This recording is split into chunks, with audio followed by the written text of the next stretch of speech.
तो भगवान कहते हैं भगवत गीता में, मच्चित्ता मदगत प्राणा बोधयंत परस्पर कथयंत च माम नित्यम तुष्यन्ति च रमन्ति च। मतलब जो मेरे भक्त है, जब वो एकत्रित आ जाते हैं तो मेरी कथा करते हैं। मच्चित्ता मदगत प्राणा बोधयंत परस्पर कथयंत च माम नित्यम तुष्यन्ति च रमन्ति च। उनको बहुत ही क्या होता है, आनंद मिलता है और वो उसमें रमन करते हैं। श्रीमद् भागवतम में भी हम भागवत प्रार्थना में कहते हैं कि kindly over camera dear. Okay, हाँ। हम्म, भागवत प्रार्थना में भी कहा गया है ना, नष्ट प्रायेषु अभद्रेषु नित्यम भागवत सेवया भगवतीर उत्तम श्लोके भक्ति भवती नैस्तकी। अगर इस कथा को हर रोज अगर हम पढ़ेंगे ना, तो व्यक्ति को नष्ट प्रायेषु अभद्रेषु, सारी जो अभद्रता है वो नष्ट हो जाती है। इसलिए इस कथा को हर रोज सुनना चाहिए और व्यक्ति क्या हो जाएगा ना, इसको अगर हम तेषाम सततयुक्ता नाम, भगवान कहते चतुर्श्लोकी गीता में, भजताम प्रीतिपूर्वकम, क्या कहते हैं, तेषाम सतत युक्तानाम भजताम प्रीतिपूर्वकम ददामि बुद्धि योगम तम एन मामुपयान्ति ते। जो हर रोज तेषाम सतत युक्तानाम, खुद को युक्त करता है, और एक भगवान ने कहा है कि तेषाम सतत युक्तानाम भजताम प्रीतिपूर्वकम, प्रेम से भजन करता है, तो भगवान कहते हैं कि मैं क्या करता हूँ, उसको ऐसी बुद्धि प्रदान करता हूँ कि वो मेरे पास आ सकता है। इसलिए हर समय भगवान की कथा में खुद को निमग्न करना ये बहुत ही अत्यावश्यक है। 11.20.35 में, जो श्रीमद् भागवत के 11वें स्कंद के 6 से लेकर 29 तक जो अध्याय है ना, उसको उद्धव गीता कहा जाता है। और उसमें भी भक्ति योग का वर्णन है। और शुद्ध भक्ति ये आगे चल जाती है, वो मैं मराठी में पढ़ता हूँ तो हिंदी में मुझे याद नहीं आ रहा है अध्याय का नाम। 20 नंबर का अध्याय है, 11.20, उसको जरूर आप पढ़िएगा। उसमें भगवान कहते हैं कि कोई भी प्रेमा भक्ति किसी को प्राप्त हो सकती है, किसको प्रेमा भक्ति प्राप्त हो जाएगी। भगवान कहते हैं कि कोई भी निजी इच्छा को न रखते हुए अगर कोई व्यक्ति कृष्ण का चिंतन हर समय करता है, तो उसको बहुत कम समय में प्रेमा भक्ति प्राप्त हो सकती है। निजी इच्छा नहीं होनी चाहिए, हिडन मोटिव नहीं होना चाहिए। अगर ये रहेगा ना, तो कृष्ण हमारे ऊपर कृपा नहीं करेंगे। पूरी तरह हमें भगवान का होना चाहिए। हे भगवान, आप मेरे हैं, मैं आपका हूँ। और जितनी श्रद्धा गुरु जी में है, भगवान में है, उतनी श्रद्धा श्रद्धा गुरु महाराज में भी होनी चाहिए। श्वेता श्वेतर में शायद कहा, यस्य यस्य देवे परा भक्ति यथा देवे तथा गुरु तस्यैक कथितायर्था प्रकाशन्ते महात्मना। जितनी भगवान में श्रद्धा है, उतनी श्रद्धा गुरु जी में होनी चाहिए। तभी क्या होता है ना, उसको कृपा प्राप्त हो जाती है भगवान के प्रति नाम जप करने की। और एक श्लोक है उसमें, 11.20.15 में कहा गया है। बहुत अच्छे अच्छे श्लोक है। एक्चुअली भागवत ही अच्छा है। सनातन गोस्वामी कहते हैं ना कि मेरा एक ही संगी है, मेरा एक ही द्रव्य है, मेरी एक ही गति है, मद एक संगी मद एक बंधु। मेरा एक ही मित्र है इस संसार में, वो है श्रीमद् भागवत। अगर कोई व्यक्ति इसको हर रोज पठन करेगा ना, तो भगवान उसके हृदय में बंदिश तो हो जाते हैं, बंद हो जाते हैं, उससे बाहर नहीं निकलते। इसलिए इसको हर रोज पढ़ना चाहिए, सतत। मैं पिछली बार भी शायद आप लोगों को कहा था कि सतत इस शब्द के ऊपर तेषाम सतत युक्तानाम, इसमें सतत शब्द आए बजता। और 9.22 में भी कहते हैं भगवान, अनन्य चिंतयन्तो माम ये जना पर्युपास तेषाम नित्याभियुक्तानाम योगक्षेम वहाम्यम। भगवान ये अपेक्षा करते हैं कि तेषाम नित्य अभियुक्तानाम। और आगे वचन दिया है भगवान ने कि मैं क्या करता हूँ, कि मैं उसका पूरा योगक्षेम वहन करता हूँ। इसलिए थोड़ा इसको सीरियसली लेना चाहिए कि किस तरह हम अपने भजन को सतत अखंड चिंतन कर सकते हैं। और इसमें क्यों करना है अखंड चिंतन, इसके लिए भगवान कहते हैं 11:20-16 में कहते हैं, अहोरात्रि छिद्यमाणम बुद्ध्वा आयुर्भय वेपुतः। छिद्यमाण इसका मतलब है कि दिन और रात क्या करे, अपने आयु को हमसे तोड़ रही है, काट रही है। तो इसको नजरअंदाज रखते हुए व्यक्ति को भय से कंपित होना चाहिए और खुद को तुरंत भगवान की सेवा में लगाना चाहिए और उसको शांति प्राप्त करना चाहिए। ये शांति तभी प्राप्त हो जाए जब हम पूरी तरह से भगवान को सरेंडर हो जाएंगे। इसलिए ये जो है ना, ये अव्यर्थ कालत्व से आ जाएगी। अव्यर्थ कालत्व बहुत आवश्यक है। हमारा दिन का शेड्यूल फिक्स होना चाहिए कि हम दिन में क्या करते हैं, क्या करना चाहते हैं। और जो टाइम पास है ना, अलग अलग चीज़ों में हमारा जो समय जा रहा है, इसको कंट्रोल में रखना चाहिए। ये प्रजल्प में आ जाता है। प्रजल्प से विकार बढ़ जाते हैं और विकार से जो कृष्ण का चिंतन है वो नष्ट हो जाता है। इसलिए जिस चीज के प्रति हमारा समर्पण रहता है ना, उसी का कीर्तन हम करते हैं। कुछ लोग अपने मोबाइल के प्रति बहुत समर्पित रहते हैं, अगर गुम हो जाता है तो उनको नैनम गलगद अश्रुधारया हो जाता है। मतलब जिसके प्रति हमारा समर्पण है उसका ही हम कीर्तन करेंगे।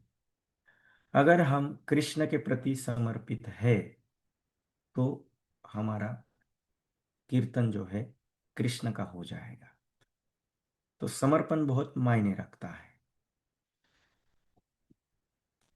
तो मन को कृष्ण के चिंतन में लगाना बहुत आवश्यक है, क्योंकि प्रभुपाद एक जगह पर कहते हैं कि ये जो संसार है ना, ये केवल दुखालयम नहीं है, ये क्षणभंगुर भी है। क्षणभंगुर माने हमारे पास ये जो दौलत है, शोहरत है, ये सब क्षण में चली जा सकती है। कभी भी हमसे इसको छीना जा सकता है।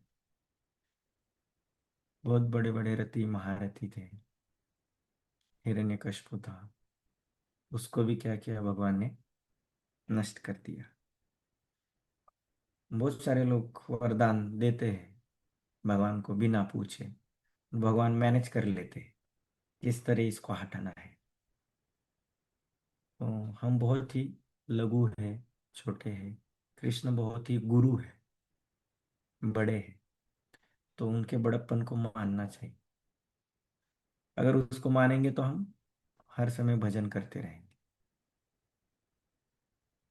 भगवान कहते हैं ना, 5:29 में कहते हैं, भोक्तारम यज्ञ तपसाम सर्वलोक महेश्वरम सुहृदम सर्वभूतानां ज्ञात्वा माम शांति मुच्यते। तभी हमें शांति प्राप्त हो जाएगी कि सभी चीजों के भोक्ता भगवान श्री कृष्ण है। और इसको बार बार उतारना चाहिए, कृष्ण की मात्रा को बढ़ाना चाहिए। 18 18 में कहते हैं भगवान, यत अग्रे विषय में, शुरुआत में ये विष की तरह लगता है, इसलिए संकल्प की जरूरत है। भौतिक संसार में भी जो लोग बड़े बन गए ना, ये अंबानी वगैरह, अडानी, ये इनके कुछ चीजें कॉमन रहती है। मतलब इनका शेड्यूल रहता है दिन का, खाने का समय, पढ़ने का समय, रीडिंग का समय, ये शेड्यूल रहता है। तो ये अपने भौतिक संसार में सक्सेसफुल के लिए इतना कुछ करते हैं, तो भक्तों को भी क्या करना चाहिए? इसको प्राप्त करने के लिए आवश्यक है कि अपना शेड्यूल फिक्स करें कि मुझे कौन से समय क्या करना चाहिए। उनके लक्षण है, 6 लक्षण है जो भक्ति में बढ़ रहा है। शायद मैं पिछली बार आपको बताया था। प्रभुपाद कहते हैं तात्पर्य में, शांति, विरक्ति, अहंकार शून्यता, अव्यर्थ कालत्व, नाम गाने सदा रुचि, और धामवास। ये जो है, ये लक्षण है जो बढ़ रहा है आगे। शांत रहना चाहिए, छोटे छोटे चीजों से शांत रहना चाहिए। 11.20.35 में कहता कहा है कि वही श्लोक में भगवान कहते हैं कि शुभ और अशुभ के प्रति वो कभी, मतलब उसमें इन्वॉल्व नहीं होता मेरा भक्त। ये जगत के प्रति वो कभी, मतलब ज्यादा रिएक्ट नहीं होता, क्योंकि उसको मेरा प्रेम प्राप्त हो चुका होता है। ये शांति है। 18.42 में भी कहते हैं भगवान, ब्राह्मण का लक्षण बताते हैं, उसमें भी शांति आता है। क्षमा दम तप शौचम शांति राज्यमेव च, ज्ञानम विज्ञानम आस्तिक्यम ब्रह्म कर्म स्वभाव। दमित करना चाहिए, शमित करना चाहिए। शौचम, पवित्र होना चाहिए, अंदर का और बाहर का भी। कभी किसी के प्रति द्वेष नहीं रहना चाहिए। जब ये रहेगा ना, तब तक हमारा भजन नहीं होगा, क्लियर भजन नहीं होगा। ये सब क्लियर करके लेना है, पेपर अपना क्लियर होना चाहिए। किसी को अगर कोई सर्टिफिकेट चाहिए ना भक्ति शास्त्री का, तो बहुत बार ऐसे कहते हैं, बहुत बड़े प्रचारक है बट उनके पास में अभी तक सर्टिफिकेट नहीं है, क्योंकि उनका ऐसे क्लियर नहीं है। ऐसे क्लियर नहीं, उन्होंने ऐसे दिया नहीं, ऐसे जब जब देंगे तब सर्टिफिकेट मिलेगा। उसी तरह एक एक पेपर है, निजी इच्छा का पेपर है, उसको क्लियर करना चाहिए। द्वेष का पेपर है, अभी भी कुछ लोगों के प्रति हृदय में द्वेष की भावना है। तो भजन जो है ना, वो गाढ़ा नहीं होता, डीप नहीं जाता है, वो ऊपर ऊपर का ही रहता है। स्वार्थ का पेपर है, स्वार्थ है। उन- कहा ना कि निजी इच्छा का त्याग करता है, तभी उसको प्रेमा भक्ति प्राप्त हो सकती है। तो उद्धव गीता को पढ़ना चाहिए एक्चुअली में, 11 का 11.20 जो अध्याय है ना, उसको पढ़िए। मैं आपको होमवर्क नहीं दे सकता, बट सुझाव तो दे सकता हूँ, इसको पढ़िएगा। उद्धव गीता बहुत अच्छा। ऋषभ देव के उपदेश भी पढ़िए, 5वें स्कंद का 5वां अध्याय। नायम देहो देह बाजानो कष्टान काम रहते वीर, तपो दिव्यम, क्या कहते, तपस्या करो। ये जो जीवन है ना, तपस्या के लिए मिला है। तपस्या वर्धते बलम, तपस्या से वर्धित हो जाता है। और उसमें एक शब्द आता है आगे जाके, वो मुझे लगता है तीसरे श्लोक में कहते हैं, 5.5.3 में शायद, आगे पीछे कहीं होगा, वो बोलते हैं कि उस व्यक्ति की शरण ग्रहण करो जो परमहंस है। परमहंस उसको कहा जाता है। हंस, हंस इस व्याख्या को समझिएगा, राजहंस या हंस को, इसको कहा जाता है। दूध और पानी को मिला के देंगे ना तो हंस क्या करता है, उसमें से निकाल लेता है दूध को ही केवल। उसी तरह जो परमहंस है वो केवल भगवान की ही कथा को लेते हैं इस संसार से। ये वाक्य को आप थोड़ा ध्यान में रखना कि एक बार अगर कोई व्यक्ति कनेक्ट हो जाता है ना कृष्ण से, और दूसरे सारे व्यापार को छोड़ देता है ना, तो उस आनंद को शब्द में वर्णित नहीं कर सकते। शुरुआत में ये थोड़ा कठिन लग सकता है, आर्टिफिशियल लग सकता है, बट इसको लगाना चाहिए। जो चपर चपर हम बात करते रहते ना, इधर उधर की बात, इधर उधर की बात, या हमारे भजन को नष्ट कर रही है, तो इसको तुरंत बंद कर देना चाहिए। उससे व्यक्ति शांति, विरक्ति, इस संसार के प्रति विरक्त होना चाहिए। 11.20.15 में कहा है, भगवान उद्धव को कहते हैं, जब जंगल में जब जंगल में लकड़ी तोड़ने वाला व्यक्ति किसी पेड़ को काट देता है ना, तो पंछी बिना गुस्सा हुए अपने घोंसलों को छोड़ के चले जाते हैं और दूसरे पेड़ के ऊपर घोंसला बना देते हैं। तो कभी कभी कुछ कुछ चीजें हैं, भगवान कृपा कर लेते हैं। यस्याहम अनुगृह्णामि हरिष्ये तद्धनम क्षणे। तो विरक्त भी होना चाहिए इस संसार के प्रति, छोड़ना, विरक्त, शांति विरक्त। अहंकार शून्यता, किसी चीज के प्रति अहंकार नहीं। फिर अवर्त काल में बताया आपको,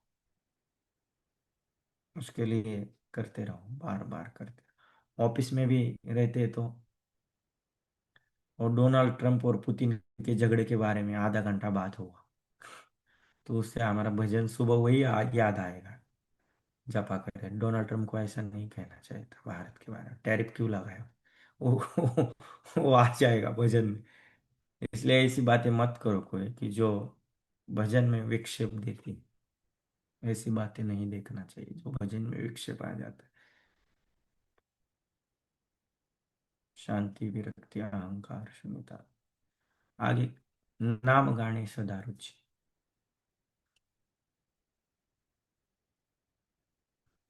हर वक्त गाते रहो, हरि बोला गाता, हरि बोला भांडता, हरि बोला देता, हरि बोला घेता, हरि बोला जनी, हरि बोला विजनी। अभंग को आप एक बार सुन सकते हैं मराठी में। देते समय किसी को हरि बोलो, लेते समय हरि बोलो, झगड़ा करना है वो भी हरि बोलो। एक बार एक भक्त कह रहा था दूसरे भक्त को कि, दूसरे व्यक्ति को कह रहा था, तुम मुझे गाली दे रहे हो, मेरे गले में कंठी माला है, मैं ये गाली दे सकता हूँ, अगर मैं वो इसको उतार दूंगा ना, तो, तो तुमको बहुत बढ़िया गाली दे सकता हूँ। और एक कंठी माला ने मुझे रोक कर दिखाया, रोक कर रखा। तो नाम में लगे रहना चाहिए, नहाते समय भी सुनो, खाते समय भी सुनो, चलते समय भी सुनो, ट्रैवलिंग करते समय भी सुनो। शृणुताम स्वकथा कृष्ण पुण्य श्रवण कीर्तन हृदय तस्तय बधाने, शृणु शृणु श्रुतसताम का। इसको जितना कान में डालेंगे ना इसको, कृष्ण को, और हृदय में प्रकट हो जाते हैं। इतना रस देते हैं ना, इतना रस देते हैं जिसका वर्णन नहीं हो सकता। मैंने अगर गुलाब जामुन खाया है, ओ सॉरी आज एकादशी है, रबड़ी खाया, और मैंने कहा बहुत मधुर है, आपको ऑनलाइन दिखा भी रहा हूं, बहुत मधुर है, तो उसको चख नहीं पाएंगे। इसके लिए तपस्या करनी पड़ेगी। एक एक बूंद अगर पत्थर के ऊपर गिर जाती है ना, तो उसको काट देती है। उसी तरह एक एक मॉर्निंग प्रोग्राम अगर भक्त जोड़ेगा, निष्ठा स्तर पर आते हुए, कभी चुकेगा नहीं सुबह उठना। जिसको भगवान के प्रति प्रेम है ना, उसको नींद नहीं लगती। भौतिक संसार में भी देखिए आप, किसी को किसी के प्रति प्रेम हो जाता है, उन लोगों को नींद नहीं आती, रात भर चैटिंग करते रहते हैं। रात भर चैटिंग करेंगे, फिर बहाना ढूंढेंगे कैसे मिलना है। देखने से प्यार हो जाता है भौतिक संसार। मैं 10 लक्षण पढ़ रहा था, पर मुझे टाइम नहीं था, इसलिए मैं उसको याद नहीं किया। पहले देखते हैं, फिर चिंतन हो जाता है। और आखिर में मौत लिखा है उसमें। कल आया था, कल ही मैं पढ़ रहा था भागवत। आखिर में मौत हो जाता है, क्योंकि वो बिछुड़ जाते हैं ना। आप देखिए वो कौन सा स्कंद में है, दशम स्कंद में है। ओ, मुझे लगता है तात्पर्य में है, प्रभुपाद ने लिखा है। और प्रेम के 10 लक्षण, भौतिक प्रेम के 10 लक्षण। बट भगवान के प्रति जो प्रेम है ना, वो, उसमें आनंद आता है। न तद भासेते सूर्यो न शशांको न पावक यद गत्वा न निवर्तन्ते तद धाम परमम। मेरा धाम बहुत ही परम है। एक बार जाता है ना, आने की जरूरत नहीं पड़ती, फिर आता है तो प्रचार के लिए आता है। इसलिए नाम में रुचि बढ़ाना चाहिए। और इसको बढ़ाने के लिए एक सरल उपाय है, वो है प्रचार। जितने लोगों को ये आप देंगे ना, उतना हमारे ऊपर कृपा करेंगे, उतना कृपा हो जाएगा। भगवान कहते हैं 18.69 में कहते हैं, न च तस्मात् मनुष्य। शायद मेरा कभी कभी स्लो का डिसऑर्डर भी हो जाता है, आप लोग थोड़ा संभल लेना। इतना 69 शायद भगवान कहते हैं कि न च तस्मात् मनुष्य कश्चिन में प्रिय कृतम। उससे मुझे दूसरा कोई प्रिय नहीं है, जो मेरी कथा को क्या करता है, बताता है, दूसरों को बताता है। इसीलिए इसको बताओ, दूसरों को बताओ। Read 2 lines, speak 2 lines. सहनशील रहना चाहिए। प्रोपात बहुत सहनशील रहे। हम हर रोज मंदिर के जो ब्रह्मचारी गण हैं, 5 से 6 प्रोपात लीलामृत पढ़ते हैं लगभग। मुझे लगता है 1 डेढ़ महीना हो गया। तो बहुत रुचि आ रही है उसमें भक्तों को। 16 से 25 भक्त रहते हैं उसमें ब्रह्मचारी।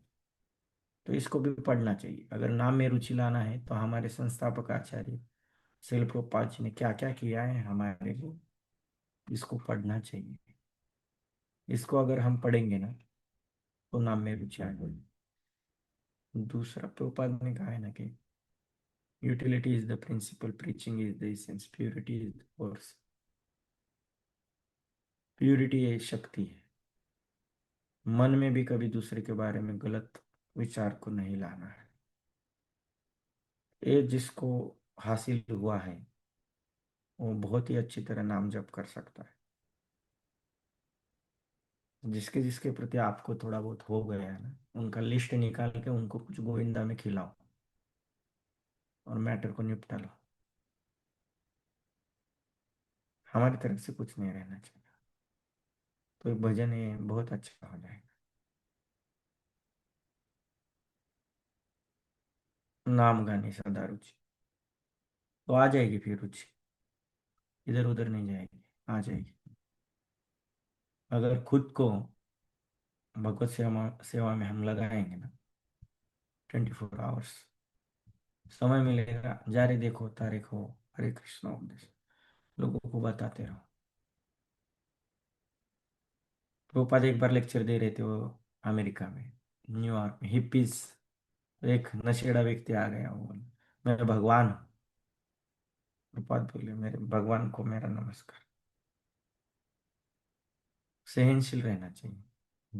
एक बार 1 बजे एक लड़की आई और दरवाजा नॉक कर रही थी। प्रभुपाद बोले कि मैं राइटिंग कर रहा हूँ, साहित्य लिख रहा हूँ, आप कल आइए। फिर भी वो दरवाजा बजा रहे, रात को 1 बजे। फिर भी प्रभुपाद सहनशील रहे। प्रभुपाद कह रहे थे कल आ जाओ, फिर वो रुकी नहीं। फिर उसने क्या किया, प्रभुपाद ने दरवाजा खोला, वो अंदर आए। फिर प्रभुपाद ने मुकुंद को उठाया और उसको छोड़ के आ गए। मिस्टर प्राइस को भी उन्होंने $1,000 दिए थे प्रभुपाद को, बिना पूछे, ब्रह्मानंद प्रभु ने। प्रभुपाद ने उनको समझाया, आप बहुत सयाने लड़के हो, अच्छे लड़के हो, बट लिखा पढ़ी होना चाहिए, लिखना चाहिए, कुछ तो कागजात होने चाहिए। इसलिए प्रभुपाद जीरो इन्वेस्टमेंट किए और रिजल्ट 100% लाए। इसका एक ही मतलब कॉज है, सहनशीलता। 3.25.21 में कहते हैं,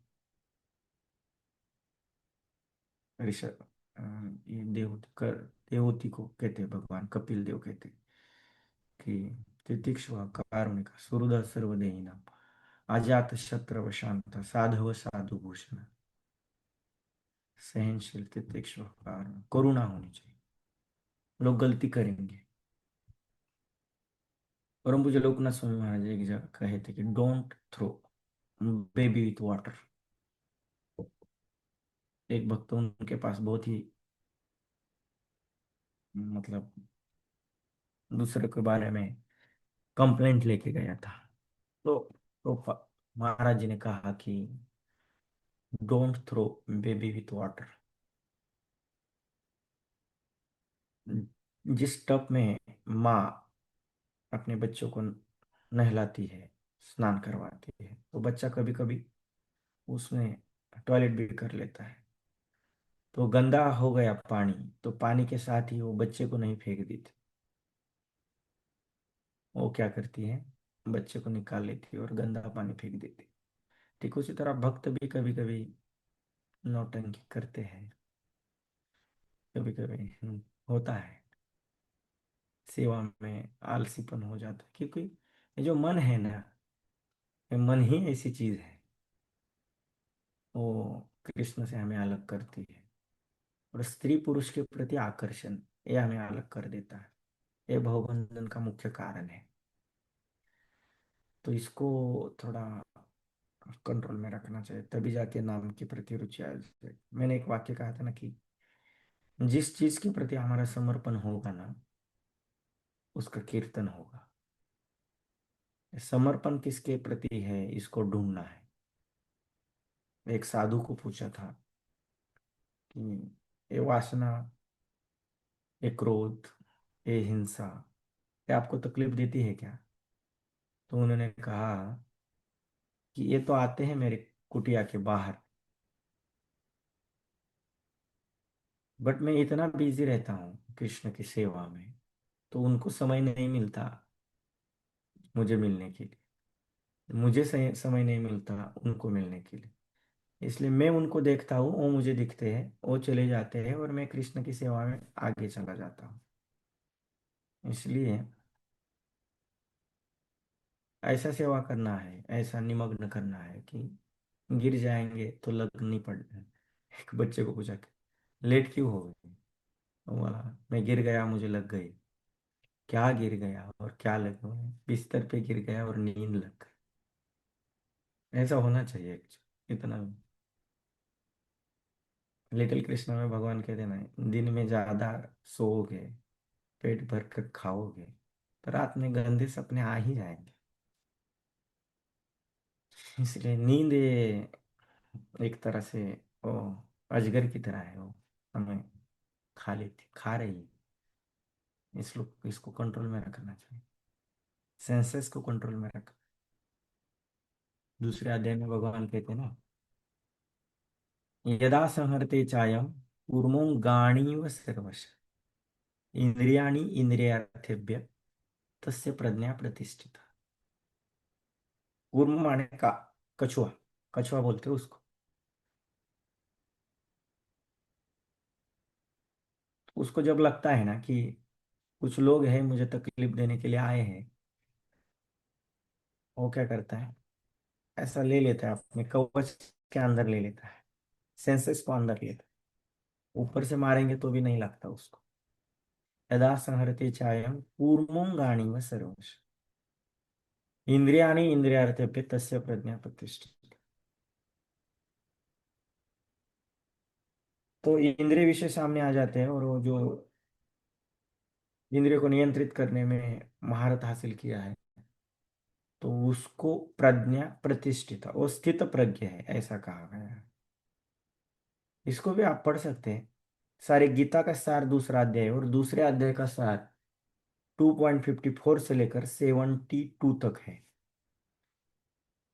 71 में भगवान कहते हैं ना, आपूर्यमाणम अचलम प्रतिष्ठम समुद्रमापम प्रविशन्ति यद्वत् तद्वत् कामाय प्रविशन्ति सर्वे स शांतिमाप्नोति न काम काम। अपूर्यमाणम अचलम प्रति, अचल होना चाहिए कि अचल। समुन्दर में जिस तरह अलग अलग नदियां प्रवेश करती है, फिर भी समुन्दर विचलित नहीं होता, वो स्थिर है।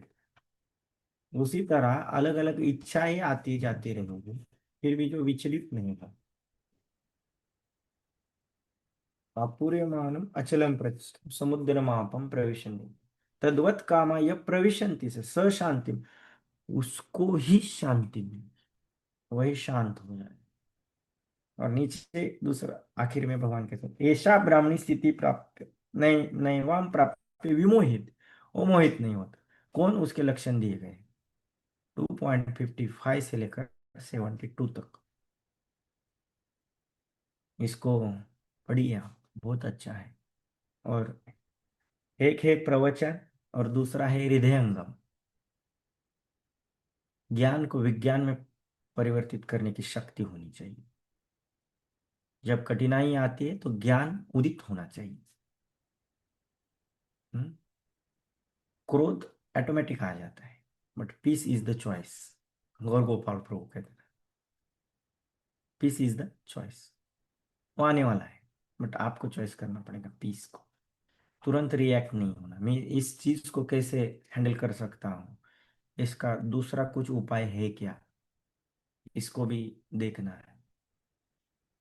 अक्रूर जी थे, वो भगवान के जो ससुर है सात्राजित, उनके हत्या में शामिल थे। क्यों शामिल हो गए? अक्रूर जी का तो वर्णन, उनको बहुत ही बड़ा भक्त माना जाता है। फिर क्यों हो गए वो शामिल, उसमें सम्मिलित क्यों हो गए? क्योंकि जब भगवान जा रहे थे लेकर, सॉरी, अक्रूर जी लेके जा रहे थे मथुरा में भगवान श्री कृष्ण, तो बहुत सारी गोपियां थी और रथ को रुका रही थी, घोड़ों को पकड़ रही। तो अक्रूर जी ने उनको इग्नोर किया था, और इसका अपराध अक्रूर जी को लगा था। इसके लिए उनको वो कट में शामिल होना पड़ा। तो सात्राजित के पास में सम्यंतक मणि था, और भगवान ने उनको एक दो बार कहा था कि ये जो बड़ी बड़ी चीजें रहती है वो बहुत ही, तो एक प्रकार से उग्रसेन महाराज के पास में रहनी चाहिए, और उसको आप जमा कर दो। राजा का अधिकार रहता है उसके ऊपर, जो बहुत मूल्यवान रहता है उसके ऊपर। तो उन्होंने जमा नहीं किया। तो उसका भाई था प्रसेन, एक कथा है कृष्णा बुक में, आप पढ़ सकते हैं। एक बार वो गले में लटका के तक मणि को घूम रहा था, जंगल में गया था, शायद खेत के लिए गया होगा, शिकार के लिए गया होगा। जंगल के शेर ने उसके ऊपर आक्रमण कर दिया और उसको मार डाला। तो शेर को देखा जामवान ने एक मुक्के में मार डाला शेर को, और वो तक मणि को लेके वो गुफा में चला गया। तो इधर क्या हुआ द्वारका में, बलराम जी भी कहने लगे हे कृष्ण, तुम गोकुल गोकुल में माखन चुराते थे, अब इस बार तुमने तक मणि को चुराया है। प्रसन का मर्डर भी तुमने किया है, और जल्दी बताओ मणि कहाँ है। और साताराजीत भी ऐसा ही कहने लगा। तो भगवान को थोड़ा क्या क्या कहते हैं, बुरा लगा। तो भगवान कहे कि हमारे ऊपर ये जो लांछन लगा है, एलिगेशन लगा है, उसको निकालना पड़ेगा। तो भगवान खुद चले गए जंगल में ढूंढने के लिए। उन्होंने देखा तो प्रसेन का मौत हो चुका है। उन्होंने मणि को ढूंढा पर मिला नहीं। फिर वो जामवान गुफा में गए तो एक लड़की खेल रही थी और समय तक मणि के साथ में। तो भगवान उसको लेना चाहते थे, बट भगवान को जोर से मार दिया जामवान ने। तो साला लगा दिया। फिर भगवान ने भी मारा। एक्चुअली भगवान वीर रस का कभी कभी आस्वादन करना चाहते तो ऐसी लीलाएं कर देते। तो दोनों में बहुत घमासान मल्ल युद्ध हो। और थोड़ी देर बाद जामवान को लगा कि अपने जो जो क्या कहते हैं उसको ज्वाइंट है, अभी लूज होना शुरू हो गए। एक एक पार्ट ऐसा लूज हो रहा है बॉडी से। इस जगत में ऐसा कोई आदमी नहीं इतना मुझे मार सकता है कि मेरा ज्वाइंट लूज हो जाएगा। ये मेरे राम ही हो सकते हैं। तो वो सरेंडर हो गया कि भगवान राम का आज मुझे दर्शन हो रहा है। तो उनकी बहुत मेहमान नवाजी उन्होंने किया और मनी को भी दिया। उसके साथ एक गिफ्ट भी दिया। बोले मेरे लड़की को भी लेके जाइए, आपके लिए मैं दे देता हूँ। लाल गोविंद महाराज बहुत, लाल गोविंद प्रभु जी एक बार बहुत अच्छा सा समझा रहे थे भक्तों को कि कृष्ण बहुत दयालु है, राम जी से भी दयालु। क्योंकि बहुत सारे ऋषियों ने उनको प्रपोज किया था कि आपको हमें स्वीकार किए, स्थिर रूप में हम आएंगे, ऐसा वैसा। राम जी ने इग्नोर किया। शूर्पणखा आई थी, उसको भी भगवान बोले नहीं नहीं। वो कह रहे थे अगर शूर्पणखा कृष्ण के पास जाती तो कृष्ण क्या कहते। कृष्ण इतने दयालु है, कहते तुम भी आओ, तुम्हारी बहन को भी लेके आओ, आजू बाजू की जितनी लड़कियां उनको भी लेके आओ, मैं सबको स्वीकार करूंगा। तो बहुत दयालु है। तो उसने जामवती को दिए जामुन। फिर भगवान लेके आए, उसको द्वारका में लेके आए, समय तक मणि को दिया सातराजीत को और कहा कि ये आपका मणि वापिस ले लो, मेरे ऊपर इतना लांछन नहीं लगाना चाहिए था। और उसको बहुत गिल्ट हो गया। अभी उसकी जो लड़की थी सत्यभामा बहुत सुंदर थी।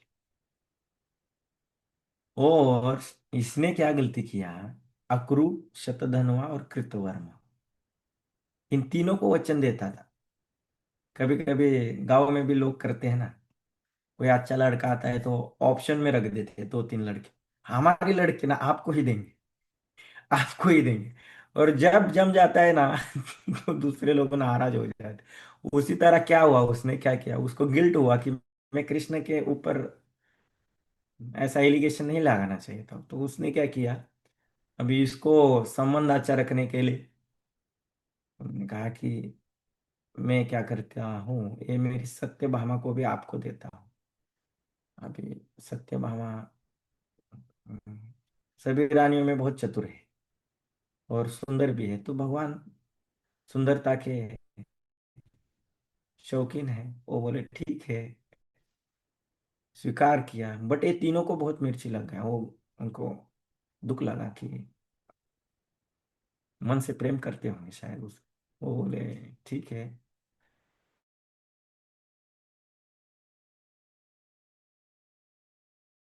धन्यवाद। जब वो सातारा जी सो रहा था तो उसको क्या किया, मार दिया। शत्रुघ्न ने मारा। और वो चला गया फिर कृतवर्मा के पास और कहा कि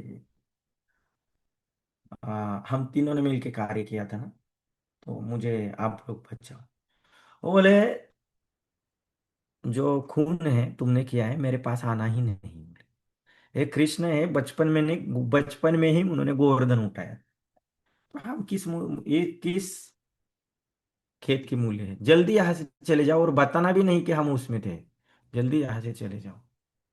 अभी उनको डर लगने लगा कि मामा को मारा था छाती में मार के, तो हम लोग क्या है।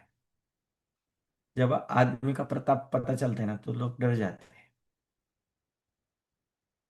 द्रौपदी के स्वयंवर में जब भगवान कृष्ण आए थे ना, उस समय कह रहे थे कि ये जो शकुनी थे वो कहते हैं कि संपूर्ण आर्यावर्त में, वो कहते, दुशासन से, संपूर्ण आर्यावर्त में हर कोई कृष्ण के साथ मित्रता करना चाहता है। तो वो पूछते क्यों मामा श्री। वो कहते ये मुझसे भी ज्यादा चतुर और होशियार है, भगवान बहुत होशियार है। तो फिर पता चला वो चला गया, भाग के चला। अक्रूर जी बोले मेरे मेरे से भी चले, यहाँ से चले जाओ, जल्दी चले। कृष्ण के सामने हम नहीं टिक पाएंगे। तो उसने क्या किया, वो मणि को उधर फेंक दिया अक्रूर जी के पास। मणि लेके वो चले गए।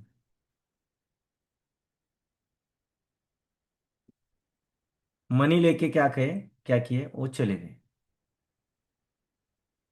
काशी में, गए वाराणसी में। और वहां पर बहुत अच्छी बारिश वगैरह हो रही थी। और इधर भगवान आए। और जब उनको पता चला हस्तिनापुर में ससुर का ऐसा ऐसा हुआ है, मार दिया गया, तो भगवान तुरंत रोने लगे, उधर ही रोने लगे। राधा गोविंद महाराज बहुत अच्छा वर्णन करते हैं। वो साधारण मनुष्य की तरह रोना शुरू कर दिया भगवान, क्योंकि मानव की लीला कर रहे हैं ना। मूढ़ोयम ना भी जानाति, कहते हैं बाबा, मानव सदृश रूप में जब मैं आता हूँ तो मूर्ख लोग मुझे समझते नहीं है। तो आए, फिर उन्होंने भाग के वो उनका उनको मार दिया उसको, फिर मणि तो नहीं मिला। फिर लोग कहने लगे कि अक्रूर जी वहाँ है, इसलिए संपन्नता उधर हो रही है। और प्लान तो इन्होंने ही बनाया था मारने का, भगवान ने उनको बुलाया, एक दो सेंटेंस में ही निपटा दिए। क्या कहे, सम्यंतक मणि का वारिस अभी पैदा होने वाला है।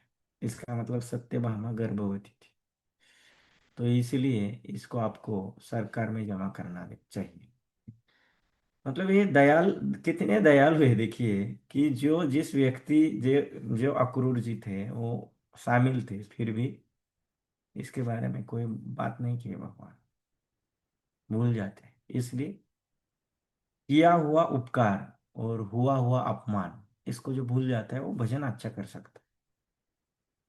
छोड़ दो, दिमाग में नहीं रखना है। जो हुआ वो हुआ, आज का बात आज ही छोड़ देने का, इसमें दिमाग में नहीं रखें। अगर इसको दिमाग में रखेंगे ना, तो भजन में बहुत बड़ा विक्षेप है।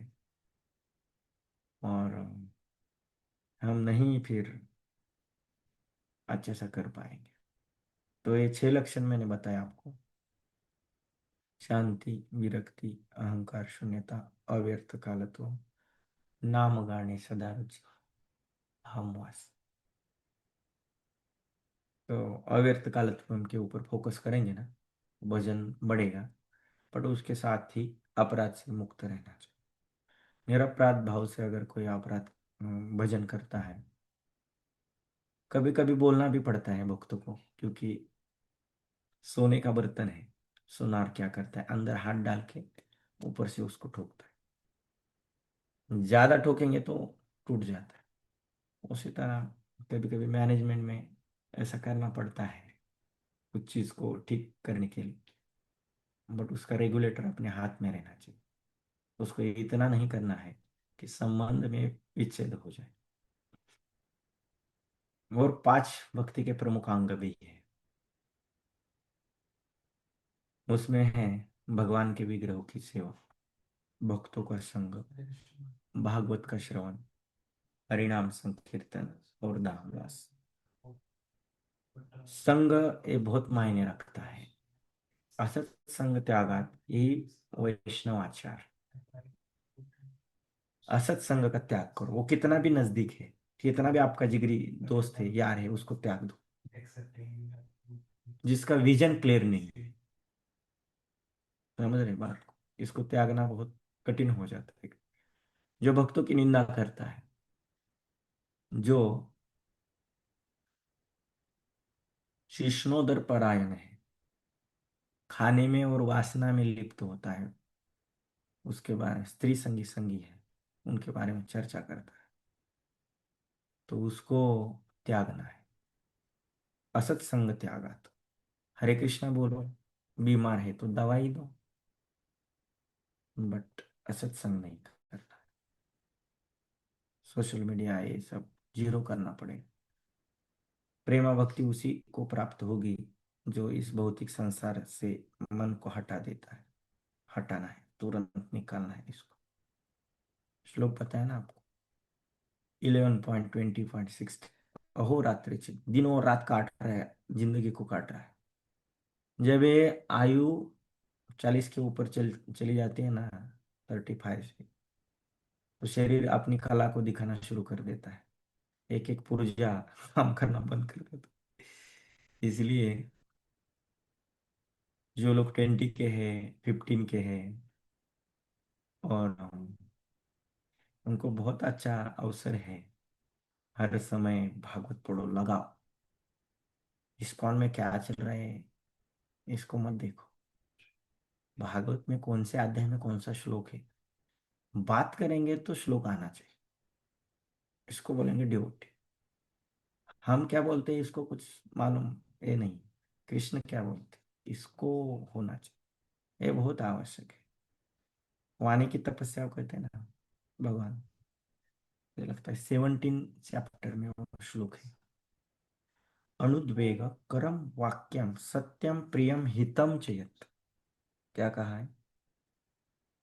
अनुद्वेग करम वाक्यम सत्यम प्रियम हितम चेत स्वाध्याय अभ्यासनम चैव वांग्मय तप उच्यते। ऐसा बात करो, किसी को कभी उद्विग्नता नहीं होनी चाहिए। मराठी में कुछ लोग कहते हैं कि जिबेला हरे हाडे कृष्ण नस। प्रभु जी। हरे कृष्ण। प्रभु जी, आपकी तरफ से थोड़ा साउंड बढ़ सकता है क्या? अच्छा, साउंड नहीं आ रहा है? आ रहा है बट थोड़ा सा और आएगा तो। चले, ओके। साउंड को नजदीक ले लेते हैं। मराठी में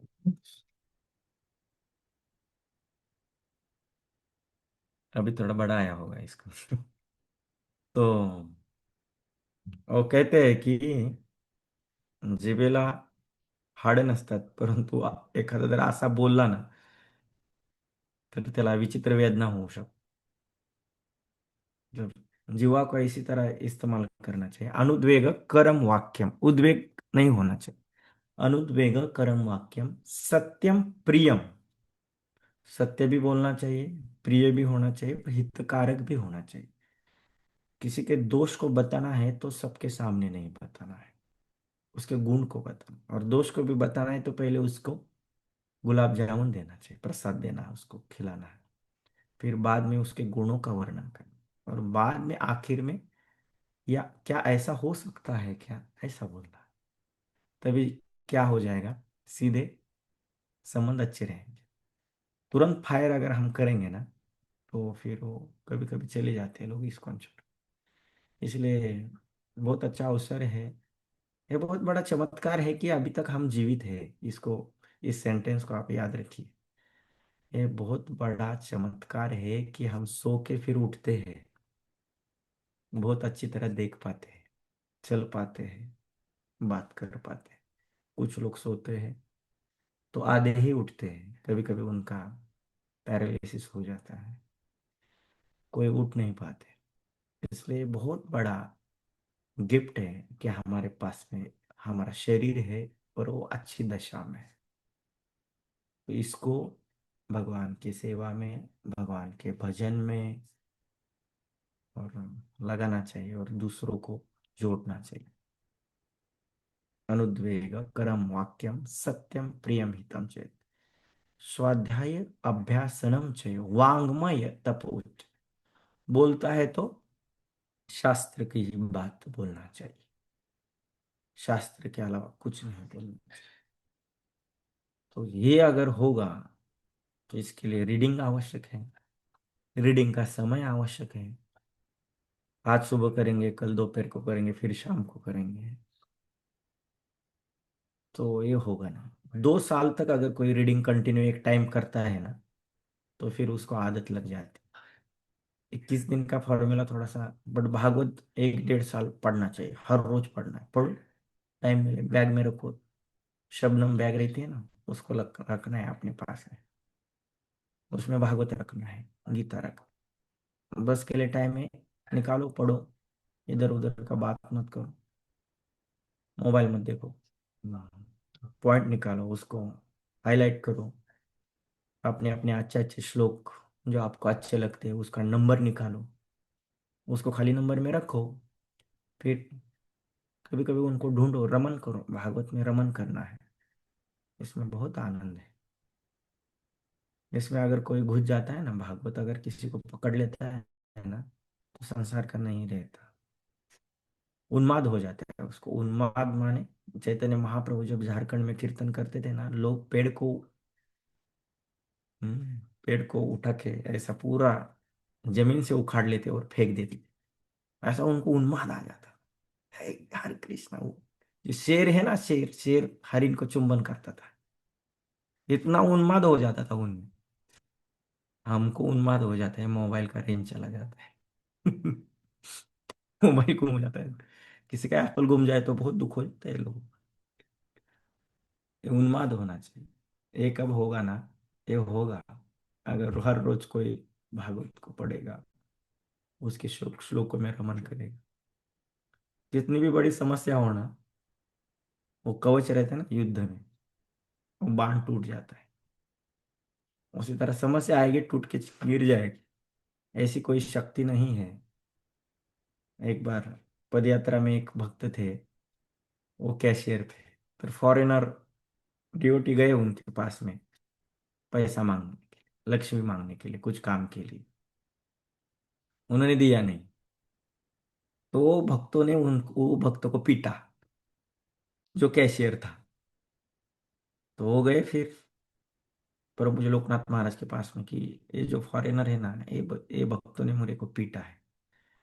तो उस समय वो उनको वाक्य कहे, एक सेंटेंस, जिस व्यक्ति में भक्ति की शक्ति निर्माण हो चुकी है, वो कभी विचलित नहीं होगा। भक्ति की शक्ति निर्माण के लिए त्याग करना पड़ता है। प्रेम के लिए त्याग चाहिए। और अपनी जो सुबह की नींद है, उसको त्यागना पड़ेगा। मराठी में उसको साकर झोंक कहते हैं। हिंदी में क्या कहते हैं? हिंदी में क्या कहते हैं तो कृष्ण? साकर झोपेला काय म्हणतात? सुबह की जो निद्रा होती ना, वो बहुत मीठी रहती है। उसका त्याग करना पड़ेगा। एक और कहते हैं, बोलाचाच भात बोलाचीच कडी। बहुत सारे लोग बहुत बोलते हैं, बहुत बोलते हैं। ऐसा बोलेंगे तो वो सिर्फ दिमाग में घुस जाते, हृदय तक नहीं पहुंचता है। बहुत अच्छा प्रचार करेंगे, बट वो इम्प्लीमेंटेशन होना चाहिए। प्रेम व्यक्त करने का समय रहता है सुबह 4:30 से 5:30 तक। तो उस समय क्या करना चाहिए, वो व्यक्त होना चाहिए, वो प्रेम भगवान के प्रति। तो सुबह साधक माने जो सुबह जल्दी उठता है, वो स्वतः रहते नहीं। इसलिए एक एक मॉर्निंग प्रोग्राम जब हम जोड़ेंगे ना, तो बहुत अच्छी कृपा हो जाएगी। तो हमारा प्रस्ताव ना ये 1 घंटे का हो गया। तो क्या करेंगे, शुरू करना आज राम कथा या बाद में देखी? हम तो ऐसा ही बोलते रहते, बोल रहा था मैं एक्चुअली। मुझे लगता है 1 घंटा हो गया। या अगली बार आप लोग टाइम पे आएंगे, मतलब क्या करना चाहिए, या आप वी लोग कैन कंटिन्यू प्रभु जी, मतलब हम करने ले सकते हैं अगर कोई वक्त। 15-20 मिनट हो। तो ऐसा ऐसा करेंगे, राम कथा को 9 से 9:45, क्योंकि आपने इतना सुना है, बाद में और सुनना तो। ठीक है, 15-10 मिनट बोलेंगे और रुक जाएंगे। फिर क्वेश्चन आंसर कुछ चलेगा।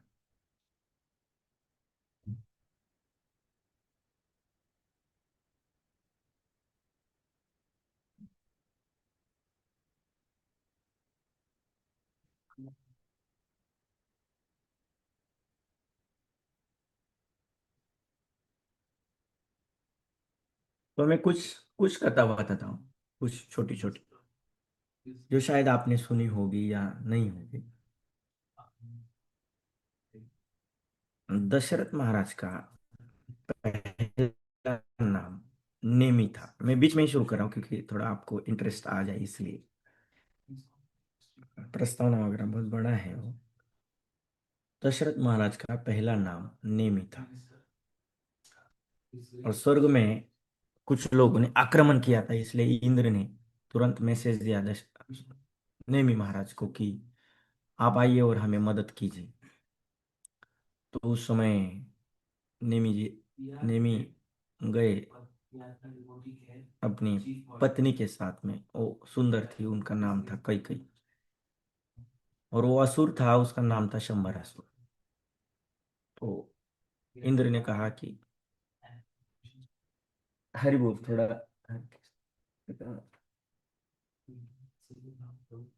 तो वो कैकई के साथ में गए, और इंद्र ने समझाया कि ये जो शंबरासुर है बहुत बड़ा असुर है, एक साथ वो 10 10 रूप ले लेता है, और उसके साथ में लड़ना बहुत ही मुश्किल। तो आप थोड़ा ध्यानपूर्वक लड़ाई कीजिए। वो जब गए तो एक को मार देते थे, दूसरा प्रकट हो जाए, दूसरे को मार देते थे, तीसरा प्रकट। तो दशरथ महाराज को समझ में नहीं आ रहा था। एक बार वो बहुत घायल हो गए, तो कई कई उनको लेके चली गई। और फिर से वो फ्रेश हो गए और युद्ध लड़ने के लिए आए। तो उन्होंने क्या किया, बहुत जोरदार युद्ध किया, और उसी समय उनका जो रथ था उसका चक्का निकलने वाला था, और लकड़ी निकल रही थी चक्के को जो संभाल के रखती। तो उस समय कैकई ने अपना जो उंगली था उसमें डाल दी, और उसका पूरा खून से लथपथ हो गई वो कैकई। और उन्होंने, कभी उनका रथ ऊपर जाता था, कभी नीचे आता था, इधर जाता था, कभी उधर जाता था, दाही 10 दिशा में घूमता था उनका रथ। उन्हें शंबरसुर को मार दी। तो उसी समय उनका रथ इधर उधर घूम रहा था, 10 दिशा में रथ घूम रहा था, इसलिए नेमी का नाम आगे जाके दशरथ हो गया। इसलिए उनको दशरथ कहा जाता है। भगवान राम की कुछ बाल लीलाएं भी हैं। जब राम, लक्ष्मण, भरत, शत्रुघ्न, ये जब एक पैलेंक्विन बोलते ना उसको, हिंदी में क्या कहते हैं उसको, पैलेंक्विन। जूरा। हाँ। जूरा। हाँ, पालकी झूला। या जूरा। अच्छा अच्छा, बहुत अच्छा, धन्यवाद। झूला में थे। तो राम जी के पास में शत्रुघ्न थे, और भरत के पास में लक्ष्मण थे, ऐसे उनके झूले थे, और सब लोग बहुत रो रहे थे। कुछ लोगों को समझ में नहीं आ रहा था क्यों रो रहे हैं ये बालक। तब जाके वशिष्ठ आते हैं, और राम जी के बगल में वो क्या करते हैं, लक्ष्मण का झूला रख देते हैं, और भरत के बगल में शत्रुघ्न का झूला रख देते हैं। तो उनका जो रोना है कुछ कुछ हद तक कम हो जाता है। तो फिर भी रोते हैं। फिर वशिष्ठ क्या करते हैं, वो कंजेस्टेड जगह थी 2 लोगों के लिए, 2 बच्चों के लिए, और लक्ष्मण को उठा के राम जी के झूले में रख देते हैं, भरत को उठा के शत्रुघ्न के झूले में रख देते हैं। अलग अलग माताओं से जन्म लेकर भी वो राम हर समय लक्ष्मण के साथ रहते थे, शत्रुघ्न भरत के साथ रहते थे। जैसे बड़े हो गए तो उनके पैलेस के सामने कीचड़ बन गया था, कीचड़ के वो गोले बन। उस समय उनकी माताएं भी आए, कौशल्या, कैकेयी और सुमित्रा। आने के बाद में उन्होंने वो गोले उनके ऊपर भी फेंकना शुरू कर दिया। सबको आनंद आ रहा था। उसी समय एक की इच्छा नहीं मन हुई, हालांकि वो कभी करते नहीं थे।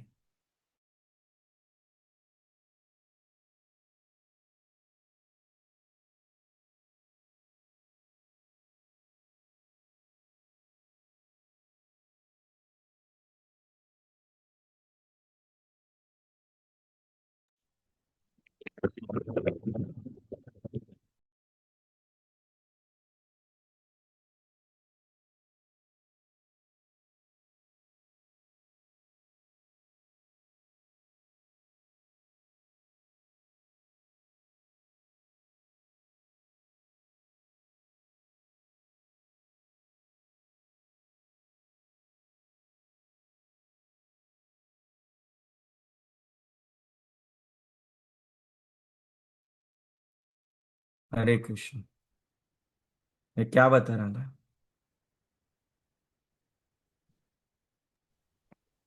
टीचर के बारे में आप बता रहे थे। ओके। तो वो एक कीचड़ का गोला बनाया राम जी ने। और उस समय वो मंथरा आई थी। वो कुब्जा थी। कुब्जा माने जिसका जो बैकबोन है वो ऐसा अर्धगोल हो गया था। और झुक के चलते ना ऐसे लोग का। तो राम जी ने क्या किया, उसको बाण में लगा दिया गोला को, कीचड़ का बड़ा गोला। और उसके बैकबोन पर मार दिया। वो फट गया और वो पूरे लथपथ हो गई कीचड़ से। तो उसको बहुत गुस्सा आया। कई कई ने आके उसको समझाया। बट उसने उसी समय प्रतिज्ञा ली कि इसका मैं जरूर क्या करूंगी, प्रतिशोध लूंगी। और वो 25 साल तक अपने मन में उसको बनाए रखा उसने कि एक दिन में इसका जरूर प्रतिशोध लूंगी। और एक जो माताएं कान में नाक में पहनती है उसको हिंदी में क्या कहा जाता है? नाक में नथनी कहते हैं ना। नथनी।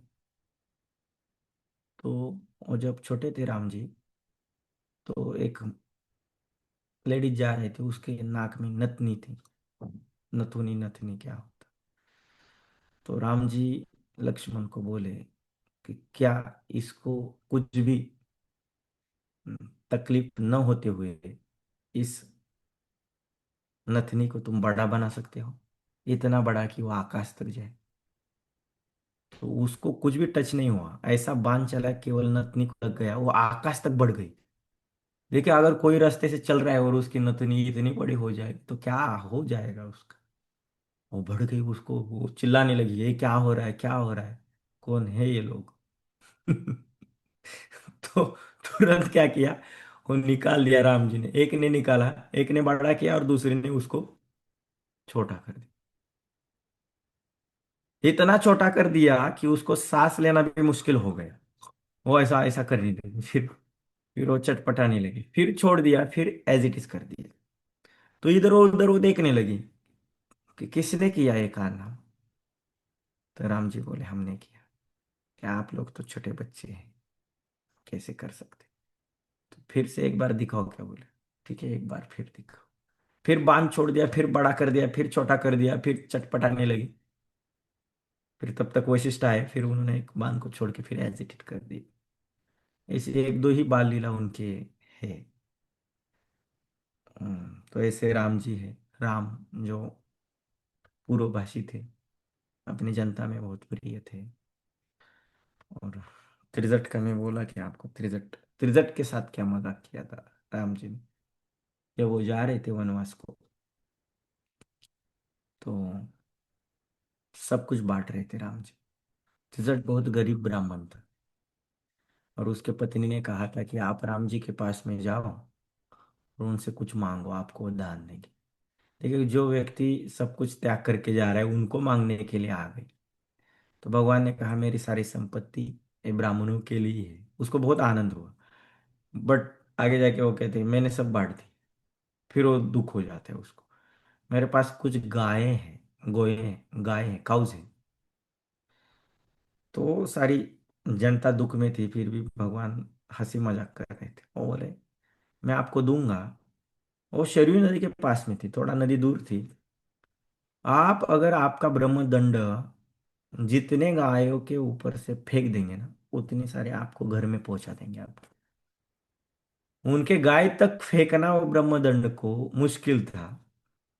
फिर भी वो त्रिजट ने अपना उत्तरे को उतार के अपने कमर को बांध दिया। और ऐसा उसने श्वास लेके ऐसा फेंक दिया, हजारों गाय के ऊपर से जाके नदी के उस पार थी वो गाय। एक सांड चल रहा था उसके पास में जाके गिर गया, सारी गाय के ऊपर। तो भगवान उस समय उसके पास में जाके हाथ जोड़ते कहते हैं हे त्रिजट जी, आप मेरी इस मजाक को पर्सनली मत ले लीजिए। दुनिया को ब्राह्मणों का तेज, शक्ति, वीर्य पता चले, इसलिए मैंने इसको आपके साथ किया। तो ये सारी गाय आपको घर में पहुंचा दी जाएगी। तो बहुत ही रोचक कथा है। आप भी पढ़ सकते हैं। रामायण अगर कोई पढ़ता है ना तो उसका पाप नष्ट हो जाता है, वो स्थिर हो जाता है राम जी की तरह। एक शब्द है ना, आत्माराम। आत्माराम माने खुद का आनंद खुद में ही लेता है। बाहर की किसी चीज के ऊपर या व्यक्ति के ऊपर निर्भर नहीं रहते। कभी कभी हम इतने निर्भर रहते किसी व्यक्ति, भक्त भी हमने देखा है, जब बात बंद हो जाती है तो उनका जब भी ये हो जाता है, क्या बोलता है, कम हो जाता है, कम माने डिस्टर्ब हो जाता है। तो इतना किसी दोस्त के ऊपर या सहेली के ऊपर इतना निर्भर नहीं रहना चाहिए जिससे हमारी भक्ति में बाधा हो जाए, विरक्त रहना चाहिए। अगर कोई हर रोज इसके टच में रहेगा ना, कोई चीज की जरूरत नहीं। परम पूज्य गोपाल कृष्ण महाराज को एक बार पूछा था, आप इतने भक्तों के साथ में रहते हैं, आपको अगर किसी पहाड़ के ऊपर रख देंगे तो आप कैसे रह पाएंगे अकेले? आपको तो भक्तों के साथ में रहने का आदत लग गया है। तब उन्होंने कहा कि अगर मेरे पास श्रील प्रभुपाद जी के ग्रंथ रहेंगे तो मैं कितना भी दिन रह सकता हूँ, अकेला रह सकता हूँ। ठीक है, तो अगली बार फिर थोड़ा कम्युनिकेशन रख के फिर राम कथा को करेंगे। मतलब जब राम जी की इच्छा होगी तब। किसी का कुछ सवाल है तो ले सकते हैं, या किसी को कुछ ऐड करना है तो कर सकते हैं। हम्म, नहीं तो रुक जाते हैं, आराम कर सकते हैं। हरे कृष्ण। पांडुरंग।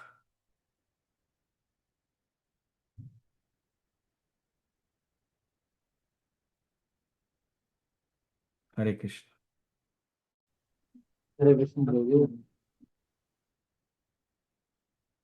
इसको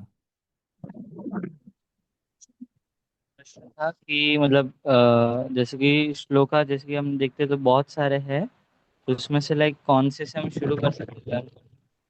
और दूसरा प्रश्न ये भी था कि लाइक क्योंकि अभी हम शुरुआती जैसे अभी धीरे धीरे भक्ति में आते हैं, तब अगर हम प्रचार करने की कोशिश करते तब हम उतने श्लोका रिसाइट नहीं कर पाते।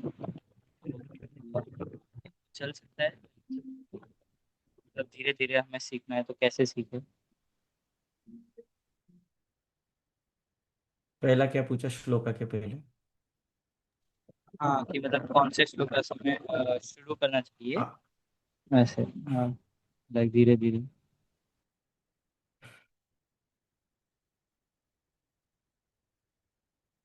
हरि बोल। चला गए। हरे कृष्णा।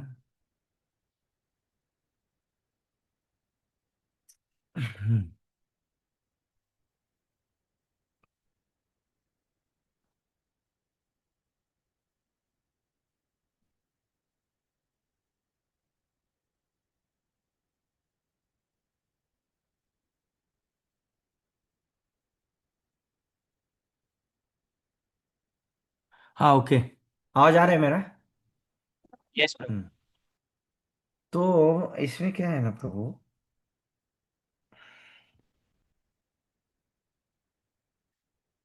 आपने कभी सुना होगा, इस भौतिक संसार में जिसके प्रति प्रेम रहता है ना, उसका सब कुछ याद रहता है। वो खाता कैसे है, दिखता कैसे है, बोलता कैसे। वो पानी का गिलास भी रखेगा ना ऐसा, भाई क्या रखा है गिलास। लोग जिसके प्रति प्रेम रहता है वो कुछ भी करे, सीखता भी है तो लोग बोलेंगे ऐसा सीखना चाहिए। इसको प्रेम कहते हैं। तो प्रेम जब, मतलब प्रेम तो बड़ी अवस्था है, बट जितना भगवान के प्रति हम, इसके लिए अभ्यास से न तो कौनते ये शब्द आता है। अभ्यास करना है, हर रोज आर्टिफिशियल करना है। नहाते समय सुन, वो टाइम रहता है ना हमारे पास, आधा घंटा रहता है, तो मैं क्या करता हूँ, बटन मोबाइल पे लगा देता हूँ, सुनते रहो, दांत घिसते समय सुनते रहो, नहाते समय सुनते रहो। मैं एक बार एक भक्त को पूछा कि आप इतना अच्छा कैसे गाते हैं? तो उन्होंने कहा कि मुझे तो गाना नहीं आता था, बट मैं हर रोज गाता था, 6:30 से 7, हर रोज। तो हर रोज सुनो। जब आप सुनते रहेंगे ना, याद नहीं आएगा, फिर भी सबकॉन्शियस माइंड में उसका हैमरिंग होता है। एक चीज है, तो याद रहे। दूसरा है, मैं श्लोक बताया ना आपको, 10.10 में, तेषां सततयुक्तानां भजतां प्रीतिपुर ददामि बुद्धि योगम तम ये नमामोपयामि। सतत करना पड़ेगा, इसको सतत करना पड़ेगा, हर समय करो, अभ्यास से हो जाएगा। अगर हमें प्रारब्ध में भी नहीं है ना, तो भगवान दे देंगे, हमारे प्रयत्न से बहुत कृपा करेंगे। और है कि द्वेष नहीं रखना है किसी के प्रति, और इंटेंशन क्लियर होना चाहिए कि मैं ये जो पढ़ रहा हूँ ना, ये भगवान की प्रसन्नता के लिए पढ़ रहा हूँ, और इसको मुझे दूसरों को देना है, तो फिर डिसाइड हो जाए। और जब भगवान मेरे है, मेरे कृष्ण ने बताया है, तो ये अपने आप हो जाएगा। आप एक बार भी पढ़ेंगे ना तो श्लोक याद रहेंगे। एक, एक में पढ़ा है, कपिल भगवान अपने माता को कहते, इच्छा द्वेष विहीन सर्वत्र समचेतस भगवत भक्ति युक्तेन प्राप्ताम भागवतीम गति। दो चीजों को कहते, इच्छा द्वेष विहीन, दो चीजों को निकाल दो। सर्वत्र समझे, सबको समचेतसा, चेतसा से देखो, समबुद्धि से, तो प्राप्ताम भागवतीम गति, भगवान की तरह वो बात भी कर सकता है, दूसरों को बता सकता है ज्ञान। इतना लेवल में नहीं जाएगा, बट कुछ हद तक तो बता सकता है, और वो भगवान की गति को प्राप्त हो। ये टाइम के ऊपर भी निर्भर करता है। प्रेयर्स भी करना चाहिए, द्वेष से मुक्त होना चाहिए, और हर रोज करना चाहिए, एक दिन में होने वाली चीज नहीं है। तो इसको, पिकासो नाम का, पिकासो शायद एक नाम का, एक सुना है किसी ने पिकासो का नाम? बहुत बड़ा चित्रकार था, बराबर है ना? पिकासो शायद दुनिया का सबसे बड़ा जी ब्रो। चित्रकार। ये लेडी उनके सामने गई और कहा कि मेरा पेंटिंग बनाओ, ऐसा कहा जाता है। अभी मैं तो उसका आई विटनेस नहीं हूँ।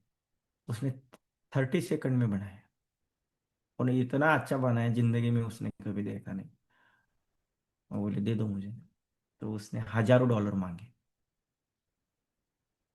वो हक्का बक्का हो गए, बोले 30 सेकंड में बनाया और $1000 मांग। 30 सेकंड में बनाया, बट इसके लिए 30 साल में घिसा हो, इसलिए घिसना पड़ा, खुद को तपाना पड़े। इसको सुनो, सुनते रहो, आर्टिफिशियल करो, कोई बात नहीं, सुनते रहो, अपने आप आ जाए, और भगवान की प्रसन्नता के लिए। ठीक है। हरे कृष्ण। और किसी का प्रभु कुछ की सवाल? भागवत। मैं तो एक्चुअली ऐसा ही बात कर रहा था, इतना मैं कुछ प्रिपेयर नहीं था ये बातों के लिए। राम कथा का मेरा मनोभाव था, बट आगे कभी फिर करेंगे। ठीक है। हरे कृष्ण।